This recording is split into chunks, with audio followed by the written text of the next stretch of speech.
د نیوز پری چینل لیدونکو السلام علیکم. ستړي مشه په موکړی څو تازه لاندو مهمو خبرونو ته. د کابل ښار د شپږمې ناحیې اړوند دارالمان سیمه کې چاودنه شوې خو مرګ ژوبله نه لري. د کابل امنیه قومندانۍ ویلي نن سهار د کابل ښار د شپږمې ناحیې اړوند سیمه کې د سړک غاړې یو ماین چاودنه کړې خو چاته مرګ ژوبله نه ده. وختي امنیتي مسؤلین ویلي د پیښې په اړه څېړنې کوي. د سیاسي مشرانو پلاوی د سولې خبرو چټکولو لپاره دوحې ته لاړ. یو شمېر افغان سیاسیونو له طالبانو سره د سولې د خبرو چټکولو ته دوحې ته لاړل. د افغانستان د ملي مصالحې د عالی شورا مشر عبدالله په ګډون دغه پلاوی دوحې ته وخوځېد. سرچینو BBC ته ویلي اورباند او د ګډ حکومت پر سر خبرې کوي د طالبانو له استازو سره د دغه پلاوي د بحث په اجنډا کې وي. د افغانستان جمهوریت په دغه لوړپوړي پلاوي کې سیاسي او مخکښې څېرې شاملې دي.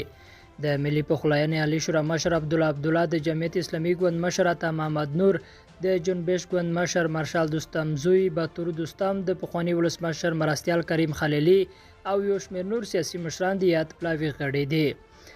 د ملي پخلاینې عالی شورا مشر عبدالله په کابل کې په هوایي ډګر کې له روانېدو وړاندې خبر اعلان ته وویل سره له دې چې ټول پام جګړې ته دی خو لا هم سولې ته هیله شته او د دولت پلاوی چې بشپړ صلاحیت لري د سولې یوې هوکړې ته د رسیدو په تمه دوحې ته ځي. پخوانی ولسمشر حامد کرزی چې په دغه پلاوي کې و او په کابل هوایي ډګر کې هم د پلاوي د تګ پر مهال راڅرګند شو ویل کېږي چې ناڅاپه یې پرېکړه بدله کړې او دوحې ته نه دی تللی. که څه هم دفتر یې وایي چې هغه له وړاندې هوډ نه درلود چې دوحې ته لاړ شي خو لا هم د هغه د نه تګ جزئیات نه دي روښانه. پاکستان کې د کنفرانس ځنډېدل. پرون د پاکستان د بهرنیو چارو وزارت ویلي و چې د افغانستان د سولې لپاره یوه 2 ورځنی کنفرانس اسلام آباد کې جوړوي چې افغان سیاسي مشران به پکې ګډون کوي.